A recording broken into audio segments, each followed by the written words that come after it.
Welcome to my channel, and I'm back with you once again with another video of Microsoft Flight Simulator 24. Nowadays I'm exploring the Vision Jet G2, and in this regard this video is a complete tutorial for this plane. Every time when I'm making a video, I'm always making it for the beginners, so that's why I will just take you through the basic steps and procedures that how to start this plane from the cold and dark state, how to fly it on autopilot, and how to perform ILS approach and landing. But before this, there is a part in which I have explained the flight planning for this plane. So if you want to skip it, you can skip it. Otherwise, you can just go through it if you're not really familiar with the flight planning part. First of all, let's select the aircraft, and the aircraft is going to be Vision Jet. So let's select Vision Jet. I will be using the executive seating version, and for the route, I will be doing the short flight from Heathrow to Manchester. So let's select the origin, and the destination is Manchester. So now you have the flight plan, and first of all, let's select the departure procedure, which is the SID, Standard Instrument Departure. Then you can select the route, and for the route you have this purple line, and then the green one is the arrival, and the orange one is the approach. So let's have a look at the approach, that do we really need to change anything over here or not. So as I've been flying this route a lot, so that's why I know that this is not correct, because after 10 you have to get the vectors from the ATC for the final approach. For this, just simply click this option ILS 23, right, because I will be performing an ILS approach and landing, and select transition MCT. MCT is actually a VR over here. As a beginner, if you're not really familiar with VR, it's actually very high frequency omnidirection range. So it's a ground-based navigation device which emits radio signals, and the planes just follow the radio signals and they do the navigation. So for this flight, actually from then you go to this point MCT, and then you proceed with the approach. So this is how you properly upload this procedure. You can see it's there. So now you have the SID. You have the SID in the red color, and the star in green color, which is the standard terminal arrival, and then you have the approach, and in the purple you have the rest of the flight plan. Now let's also get the fuel, because it's important. You have to set the fuel in the electronic flight bag. Average fuel burn, if you're going with maximum thrust for this plane, it's 200 to 210 kilograms per hour. So I will not be going with the full thrust. I've done flights, it's roughly 50 to 60%. So to be on the safer side, I will just keep 180 kilograms per hour. And the contingency fuel is set to auto. 23 kilograms of extra will be carried. But if you want to change, you can just change it. And then the final reserve, it's also auto, 136 kilograms. So we have some additional fuel. So the total block fuel is 299 kgs, or I can just make it like 300 kgs in the plane to be on the safe side. Let's save this flight plan. I will save it with this name, EGLL to EGCC Vision Jet. That's it. Now let's go to the plane and configure the FMS and start the plane from the cold and dark state. So this is the Vision Jet at Heathrow. Now let's start removing the covers. First of all, pitot tube, and let's remove the chocks. You have to go a bit near.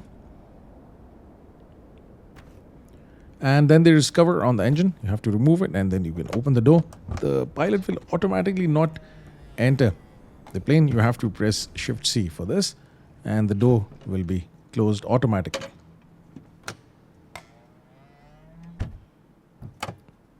Once inside the cockpit, you have to remove the pin for the parachute, which you can activate above 600 feet in case the engine fails or any other failure. So this plane has a parachute.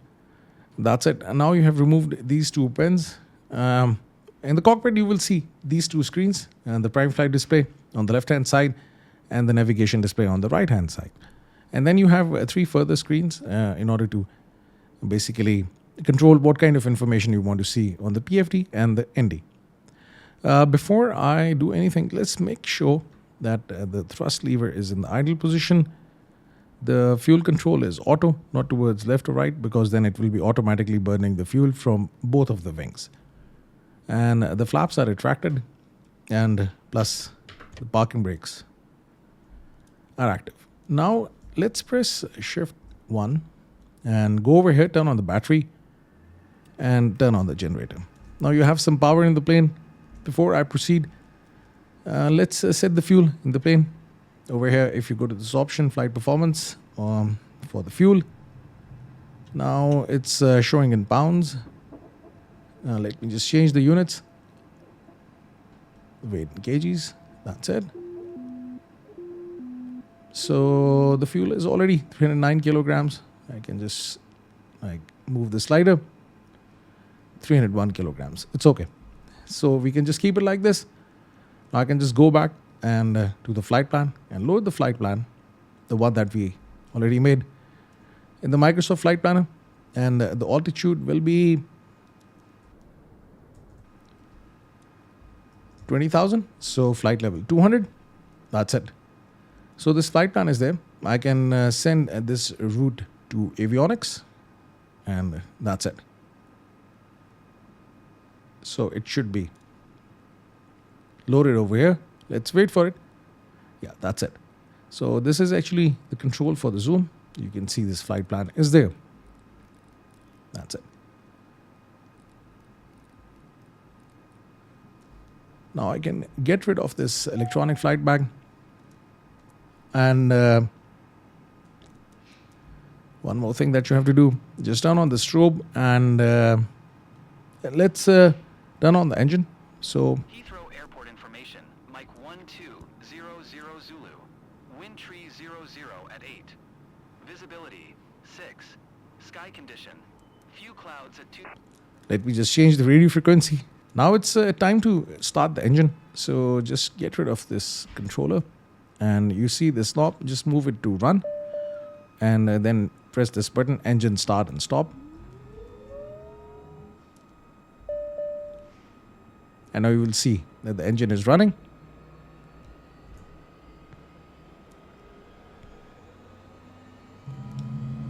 Now you will keep on getting alerts over here. So you have to get rid of them one by one.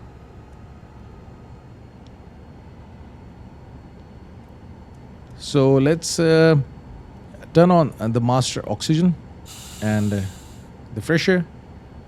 And no need to turn on the probe heat right now, just right before the takeoff. And then you can turn it on, and anti-ice as required, you can just turn it on.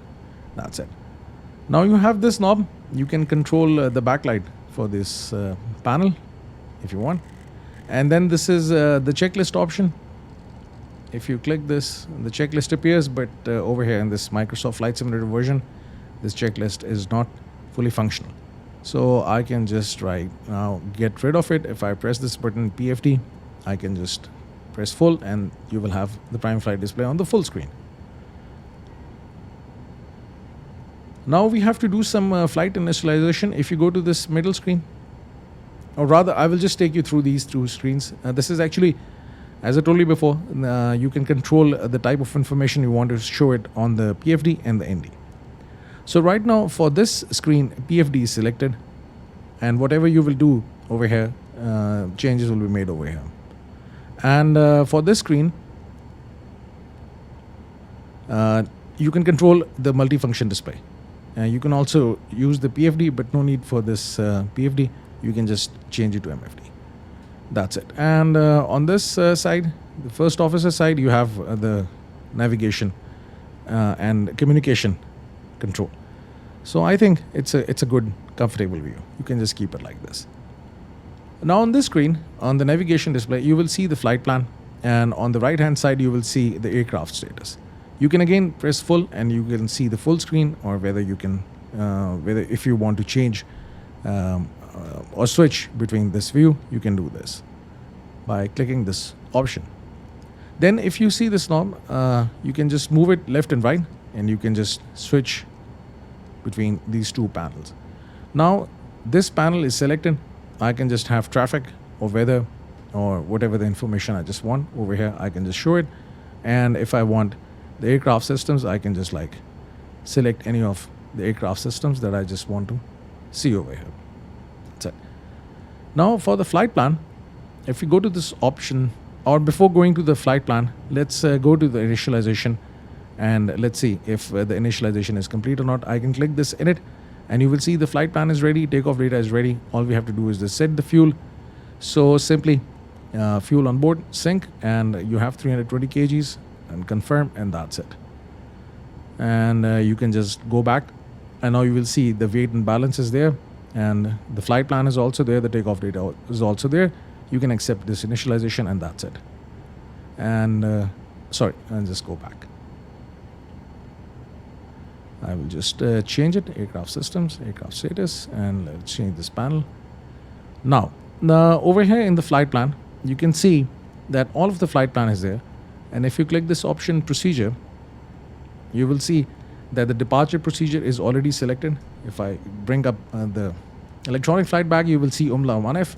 It's already selected. You can click it, and if you want to change, you can just change it. And a transition umlaut is also there. This is the first waypoint after the takeoff. Runway selected, 27 right, and that's it. If you want to look at this departure procedure on your screen, you can just click this option, preview, show on map, and this will be shown on the map. And then you can just like remove this departure if you want, or you can just like click this option again, off, and you will be back to the map mode. Now for the arrival again, LENOVO 1M, as you can see, arrival procedure is there. So arrival is selected, and let me just go back again, and no transition, that's it. You can just go back. So preview again, you can just preview this departure procedure. If you go back, you can also look at the approach. Now for the approach, you can see runway 23 right is selected, and the transition is MCT, and minimums I can set it once I'm performing an ILS approach and landing, but right now it's not required. And I can just remove it or activate it. If I activate it right now, the plane will straight away go to this approach, which we don't want to do. So you don't have to do anything. It's already there. Everything, all the flight plan is there. Although I will be making another video in which I will tell you how you can enter the flight plan over here. Now that's it. As a beginner, I think this is more than enough for you to start this plane from the cold and dark state, to get the flight plan, and then fly this plane on autopilot, and then you can perform an ILS approach and landing. But there are so many other things which you can just explore over here on these screens. You can even go to the procedures from here. You can look at the performance information here. This is one more thing, speed bugs. You can just turn on the speed bugs during the flight over here on this speed indicator. You will see different bugs. If I turn it all on, and for the takeoff on, this is basically the speed at which you should rotate, and this is 85 knots, so it's good, it's there. This is the climb speed. If I just go back, I will show it to you. In the flight plan, you have this VNAV, and then there are different profiles. For the VNAV, this is actually a point where you will start to descend towards the runway. So it will tell you how much vertical speed or the descent rate is required, how far is the top of descent in terms of time, and is there any vertical deviation from the vertical path or not. So VNAV is enabled. The speed is 165 knots. So once the plane will start to follow this vertical profile, the speed will be at 165 knots. But if you want to change, you can just change it. But I just keep it like this. Then for the climb, you have speed 165 knots. As you can see, it's set to 165 knots. Below 10,000 feet, the plane can go up to 250 knots. But if you have set the climb to 265 knots, then it will not go to 250 knots. That's the trick in this plane. So after the takeoff, when you will activate the autopilot, it will keep on climbing at 165 knots. And for this, you have to activate this option, flight level change. This will maintain the speed.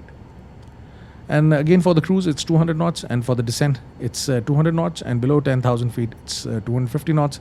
If you want to change it, you can change it. Let's say if you want to keep it at 200 also. That's it. Because, you know, what happens is this, that, you know, press enter and just like go back at 200 feet. So 200 knots below 10,000 feet. So what happens is this, that the plane keeps on descending at 200 knots.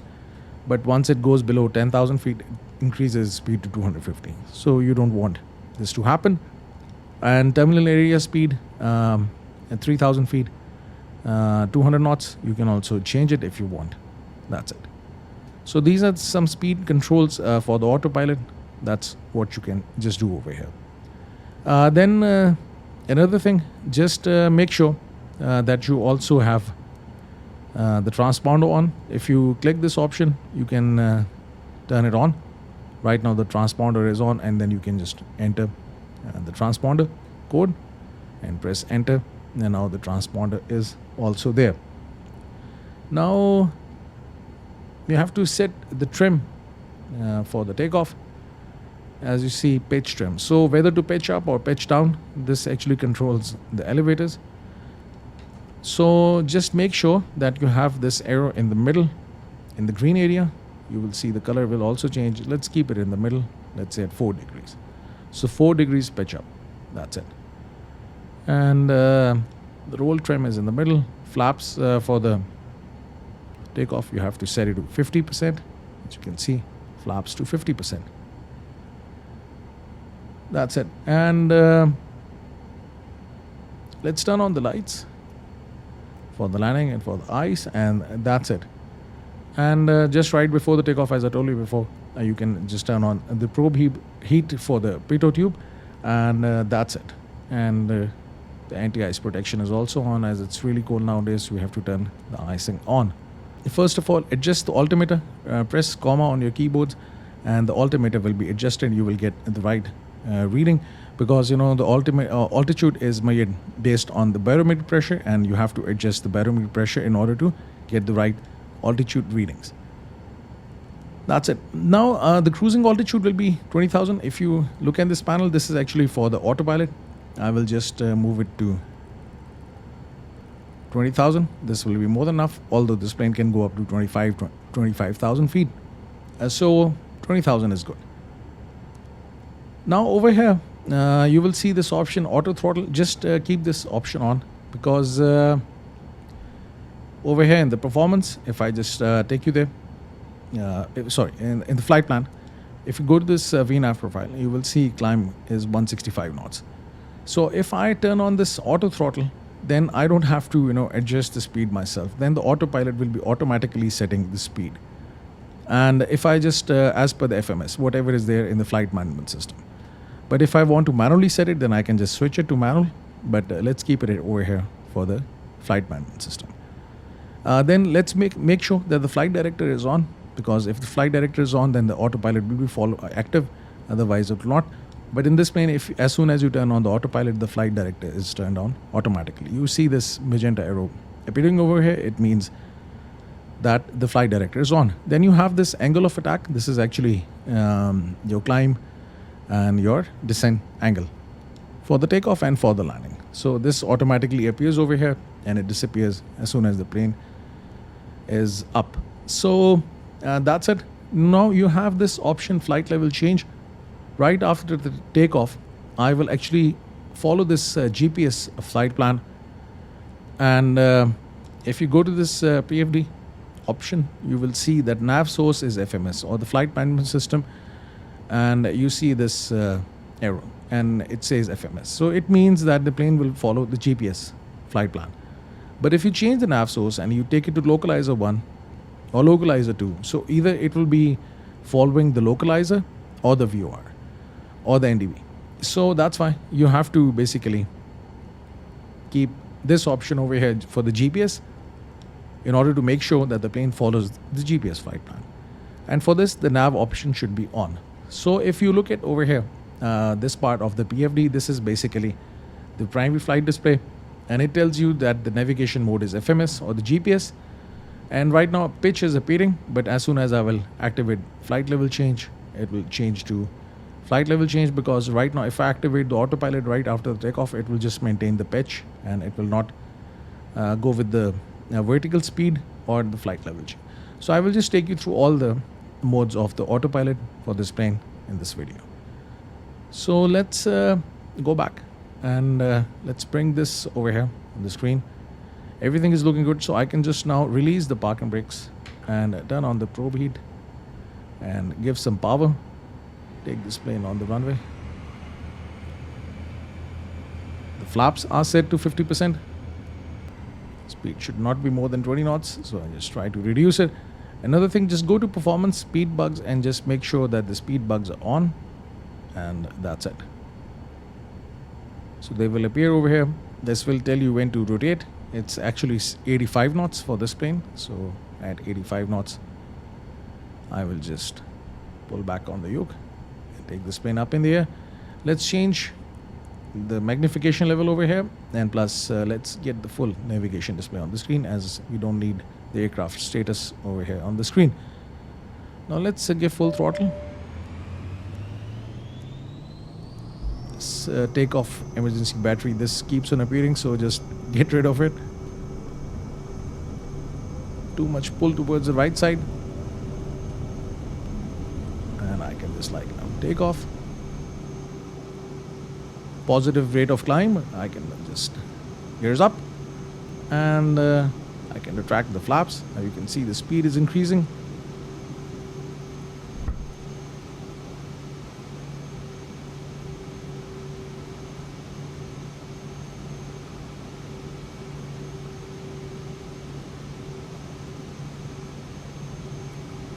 So this is the climb speed, as I've turned on the speed bug, so that's why it's showing over here. I can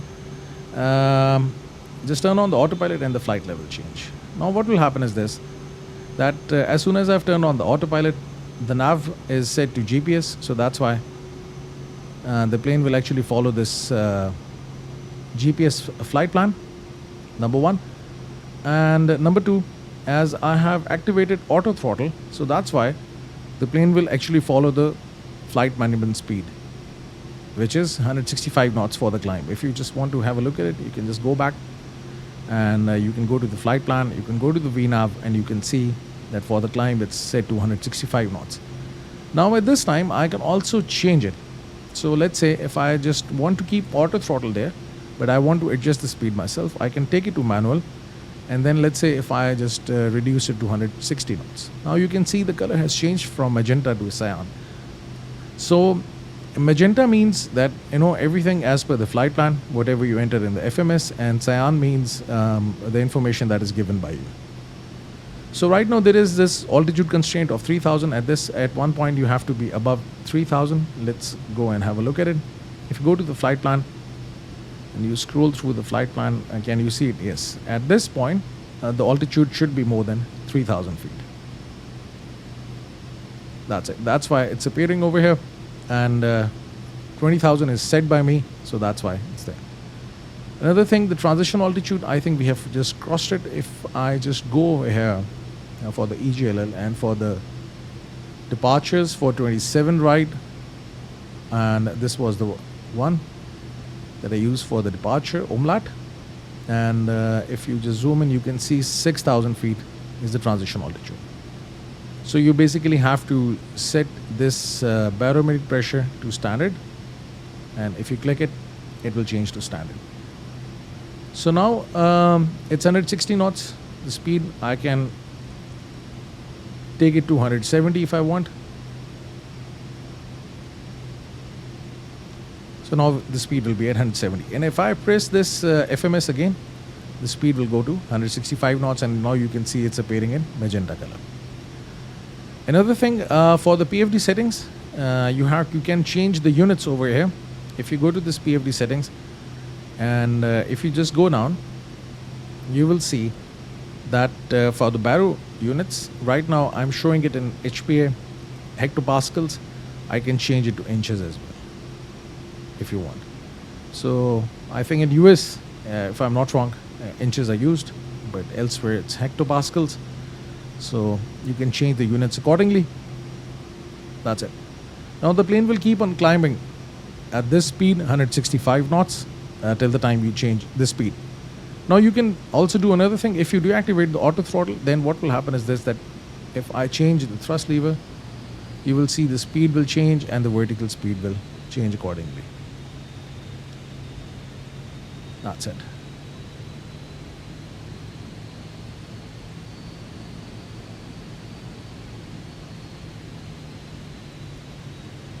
So flight level change is at 165 knots. So if I'm less than this speed, you can see the plane is not climbing. So maybe you can then just like go with vertical speed and adjust the vertical speed and keep it at 1000. So you can just experiment with the different modes and it will give you different results. So right now in this mode, what's happening is this, that I've set the vertical speed to 2000, as you can see, and the priority is given to the vertical speed. So if you want to climb up to a certain altitude within a shortest distance, then you do this. Now the speed is reducing. Right now speed is no longer the priority for this plane. So that's why it will just keep vertical speed as a priority and will keep on, keep the speed on the, what you can say, on the non-priority list. That is a good one. So that's why the speed is reducing, and right now you can see we have a very high vertical speed. But the flight level change actually makes the speed as the priority for the climb. So now you can see the vertical speed is getting adjusted in such a way that the plane actually goes up to this speed, 165 knots, as we have already set it in the flight management system. So that's why it will target for this speed. So that's how you basically manage between the vertical speed and the flight level change. So let's keep it over here. A flight level change active at 165 knots and auto throttle active, and that's it. Now something related to your lateral navigation. Right now the plane is in this GPS mode. So if I want to fly it in the heading mode, let's say I just want to give the heading myself. So just bring your cursor over here on this knob. Let's say I change the heading bar. Now you can see it's somewhere else, not in the direction of the flight, towards the right side. So if I just want to adjust the heading bug in the direction of this plane, I can bring the cursor over here and press this knob, and you can see the heading bug will get adjusted. So now I can just take this plane out of the nav mode and I can just take it in the heading mode. Now whatever the heading I will give, the plane will actually follow that heading and it will disregard this GPS flight plan. As you can see, the plane has started to divert from this flight plan. And if I just want to go back to the nav mode, I can just press it again, this option nav, and the plane will go back to the nav mode. As you can see, it's FMS appearing over here on the FMA. And if I press heading, now the heading is appearing. So it's a good habit to basically look at the flight mode enunciator during the flight. This will give you a very good idea that what kind of mode the autopilot is in right now. And you can see the yaw damper is also active, autopilot is active, and auto throttle is also active. Now in the heading mode, if I just take this plane to a high deviation from the flight path, let's see what happens if I just want to go back to the nav mode. Let's say you deviated from the flight plan.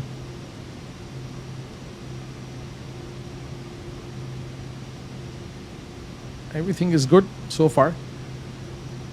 And let's see. And you can see that the plane is now away from the flight path. If I press nav, it will not go back because the heading mode is right now the current mode, and FMS is the armed mode. So what to do in this case? In this case, then you have to intercept this flight plan again. So just turn back and intercept this line. As soon as the plane will intercept it, it will start to follow this flight plan.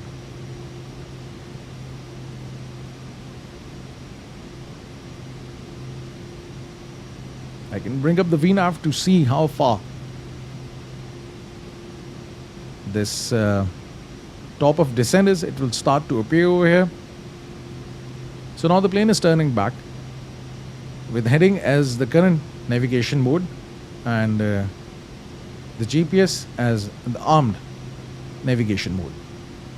Now this part of the private flight display is known as the HSI. This has your desired track where you are supposed to go, where you're currently heading, and what is your heading right now. So you are heading towards 96 degrees.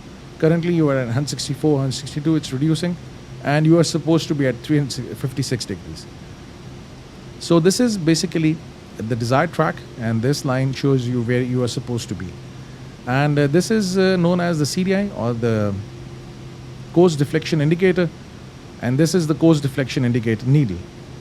So this tells you either you are deflected from the course or not. So right now your course should be, let me also change the heading again, and just try to intercept this line like this.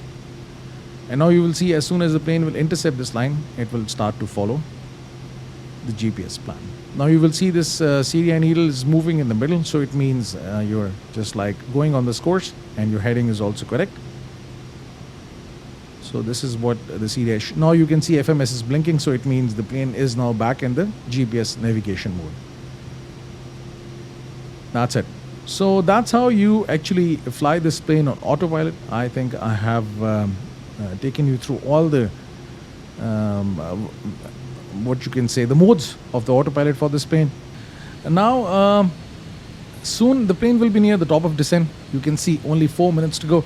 So let's bring up the approach plate for Manchester. I will be landing at runway 23 right, and it's going to be an ILS approach. So that's why we have to get some information. The altitude should be 3,500 in order to intercept the glide slope. So just 10 nautical miles before the runway, I will be intercepting this glide slope just right over here at this point. So that's why I will start the descent as soon as I'm near the stop of descent to 3,500. So let's first of all adjust the altitude. You can just see this selector. You can just move it and set the altitude to 3,500. That's it. And now you can I think it's 3 minutes to go. Anyhow, you can just press this button VNAV and the descent will automatically start. This is basically the vertical navigation. So the plane has a vertical path for the descent, and the plane will actually follow that. Now there is another thing that you have to do is enter the minimums. The minimums for this runway are given over here. To be on the safe side, I will go with category 1 DME because it's based on the barrow. The height of the runway is 249 feet above the sea level. So that's why it's set to 450 feet, which is 200 feet above the ground. So I will not be using the radio for this barrow. You can just change it whether you want to do the radio altitude or you want to do the barrow. So we will go with the barrow and category 1 DME, although this plane can do a category 3 as well, but I will keep it at 450. We will use the barometric pressure to measure the altitude of the plane to be on the safe side. It can be between 200 feet to 550 feet, so I can just even keep it at 550 or 650 feet. That's it. I can press enter, and now we have the minimums. You can see the barrow minimums are appearing, 450, which are there. Now the rest of the things will be carried out by this plane itself, and top of descent is like 1 minute and 50 seconds away. So let's start the descent. Then I will also get the frequency for the ILS for the landing, and I will just load it for nav 1. Even on your screens over here, you will see the stop of descent is there. If you zoom in, after this point Dane, at this point the altitude should be 8,000.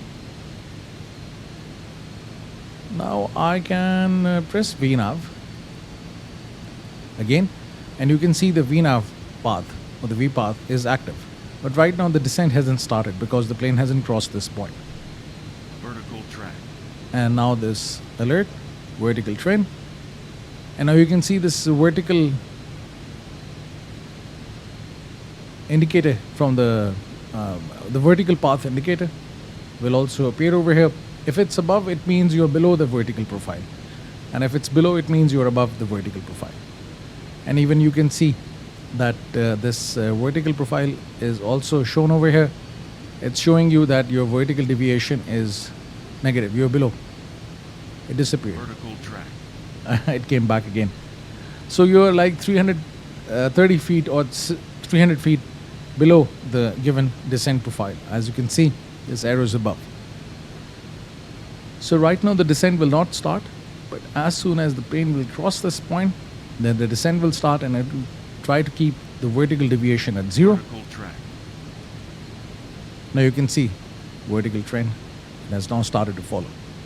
Now the autopilot will actually keep this vertical deviation in the middle, and it just disappeared. That's interesting. Again, we have a new top of descent. So it will keep on happening like this. Just ignore it. Somehow it will be at 3,500. Still 2 minutes and 25 seconds to go. So as the VNAV will be doing its job, so I can just go back and go to this option nearest and look for the airports, and EGCC, I will click it. This is Manchester, and I can just get the airport info, and I can go to this option frequencies, and I can get the frequencies for the runways, for the procedures. So let's say approach ILS 23 right. If I'm landing at ILS 23 right, then I can just get the frequency from here. So I can just go back and 109.5. So this is the frequency for the nav, as you can see. Nav 1, I can just tune into this frequency. Now this frequency is there, and no need to change the source right now. Before the runway, when the plane will actually take this path, it will come to this point, turn 006 degrees, it will take this turn, and then it will be heading towards the runway in this heading 232 degrees. So at this time I will change the nav source to localizer, but right now I will just click bearing 1, and it will show me the nav 1 ILS information here. As now I'm a bit far from the localizer, that's why it's not appearing, but as soon as I'm near, it will start to appear. So now the vertical trend, go back, and I can just go to the flight plan, VNAV, and let's see. So still I'm below the vertical path. This point is still a bit far. Let's wait. You can see the V and path is armed. So it means that the plane will follow this vertical path. The speed will be at 200 knots. It is because of this auto throttle option. As for the descent, I have kept it at 200 knots. If I want to change it, I can just click it and I can change it. That's it. And the speed limit below 10,000 is also set to 200 knots. By default, it's set to 250 knots. So if you keep it there, so what will happen is this, that at this altitude, the plane will be going at 250 instead of 200. So you really don't want to do this thing, so it's okay. So now top of descent is there, and now the descent will start. Now you can see the V path is now active, so instead of flight level change or vertical speed, now the plane is following the vertical path. So it knows that at this point the plane has to be at 3,500 feet. So now the descent has started, and as per this altitude there is a vertical path and the plane will follow it. The vertical deviation is shown over here, which is like plane is slightly below than the profile, which is like 14 feet, and the required vertical speed for the descent is 523 feet per minute, and the plane is right now descending at 500 feet per minute. So it keeps on changing, and the speed will remain constant at 200 knots. You can see over here in the flight mode annunciator that the speed is at 200 knots. So that's how you start the descent to the given altitude. This is a very good system in this plane. It really gives you a good awareness of the flight situation that you are in, and it just takes you through all the procedures. So now 109.5 is actually the frequency, and you can see for nav1 109.5 it's there, so it's correct. And plus the identifier for this ILS is also showing INN. So it means we are tracking the correct localizer, and the distance, DME is actually distance measuring equipment. It's like 5.8 nautical miles away. As we are now moving away from the runway, that's why this is increasing. But as soon as the plane will take this turn and come back, then it will start to decrease. Now soon the plane will be aligned with the runway and it will be following this flight path, and the heading will be 232 degrees. So at this time, what I can do is this: I can start the navigation in the heading mode, or even I can just keep on flying in this GPS mode. But I need to be in the heading mode because I want to now track the localizer. So in order to do this, let's wait for the plane to actually follow this flight path correctly with no deviation, and then I can just change this option from FMS to localizer, the CDI, the course deflection indicator, to bring up the localizer 14.7 nautical miles away. So now the plane is flying in the setting 243 degrees, some heavy crosswinds, and hopefully it's going to be a good landing, but I'm not really sure about it. So if you go to this option nav source, you can click this, and now you're tracking the localizer. Now this is the direction, and this is showing you the deviation from the localizer for the ILS. Now just press this button heading, and you will see this heading bug will be centered. That's it. Now you can take this plane out of this roll mode, because initially it was in the nav mode, and as soon as I changed the information over here or the nav source from GPS to localizer, it went up to the roll mode. Now the roll of the plane is being controlled by the pilot, but no direction is being set. So I can press this heading, and now I can just change the heading. As you can see, this course deflection indicator or the needle is slightly towards the left, so I can just like set the heading slightly towards the left, and as soon as this CDI needle is in the middle, then I can just go back to 232. Now it's on the left. It's a bit tricky due to the bad weather. Today in the morning I was doing this flight, the weather was perfectly alright, so the weather got worse during this flight. Now as the plane is below 5,000 feet, you can see the transition altitude is 5,000. I can also set the altimeter and press this button. It will bring you back to this altimeter mode, and you can press comma and the altitude will be set, and the barometric pressure is 1022. Now the deflection is more. I have to go towards right. Let's try to center it. And then there is another trick that I can do. Instead of setting the heading, I can just activate this option APR, which is approach, and now the autopilot will actually, you can see localizer is now showing instead of heading, which means now the plane is actually tracking the localizer. So the plane will align itself with the localizer, and it will just keep on flying like this, and plus it will also follow the glide slope. Now this is the glide slope indicator. As soon as this diamond is in the middle, and the plane will start to descend. And now with this I can set the speed to manual. Auto throttle will be active, but I will slow down because now we're going for the landing and I cannot just keep on flying at this speed. So I have to reduce the speed, keep it at 100 knots.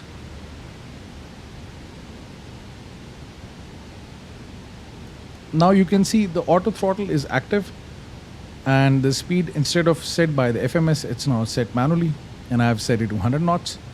So now the speed is reducing and plane is following this glide slope.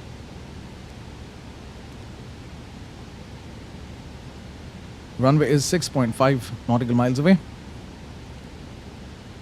I can also lower the gears.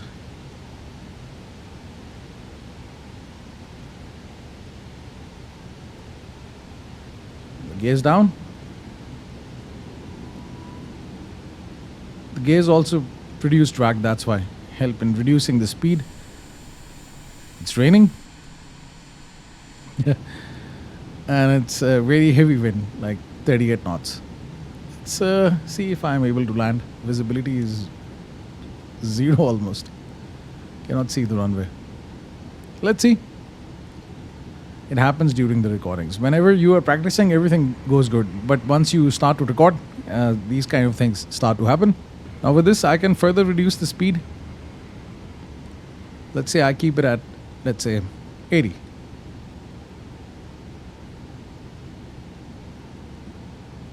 Oh, it's yeah, over here, 90. Let's keep it at 90 because this is the R speed. This is the speed at which you take off. So you just keep slightly above the R one, which is like okay. Some heavy crosswinds, as you can see. The plane is like tilted. Here is the runway, but it shows that it's following the glide slope because the plane is like going like this diagonally. So it will keep on going like this. Today my piloting skills are at test, and with this I can just extend the flaps, set them to 50%, and the speed will further reduce.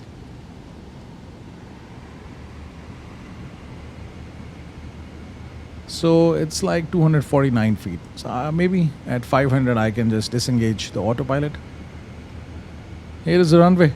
Never tried it before. So today I'm not taking any risk.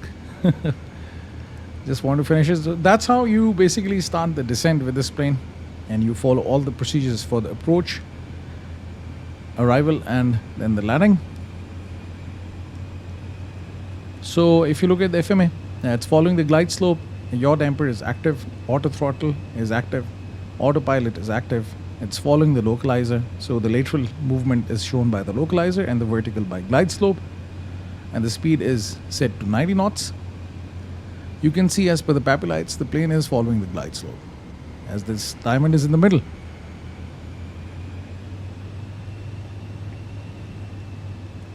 Rather, I remember a few days back, somebody was asking me to do a video for the crosswind landing. Now the visibility is good, as I'm below the clouds. This is actually the angle of attack, the angle of descent. Whether the plane is pitching up or down, so it automatically appears and disappears during the flight as per the flight mode. (18 knots of wind, but still too much turbulence, as you can see. Lots of turbulence. 500 feet to go. Can I deactivate the autopilot? Let's deactivate the autopilot and let's have some fun landing. If there is any issue, kindly excuse me for that.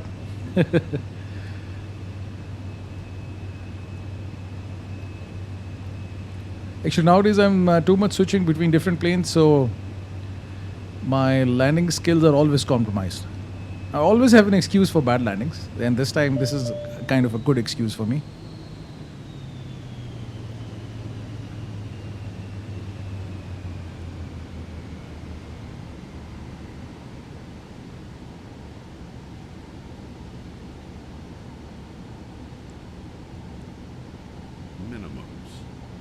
So you can hear now, at this altitude, if you still see that plane is not aligned with the runway, you can still perform a go around or cancel the landing.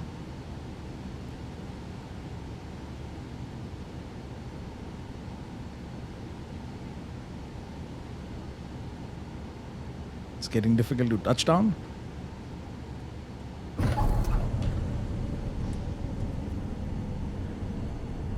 I did it. I thought the plane is about to skid. So that's how you basically perform this landing. I didn't go for the full flaps because the moment you go with the full flaps, you see this error flap ice.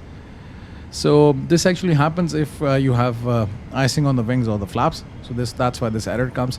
That's why I didn't go with the full flap landing. But if you want, you can just go with the full flap landing and you can ignore this error. So that's how you fly this plane and land it. If you have any questions, you can ask me in the comment section, or if you want to add anything to this video, the comment section is there for you. Thank you very much for watching this video. Have a nice day. Hope to see you soon.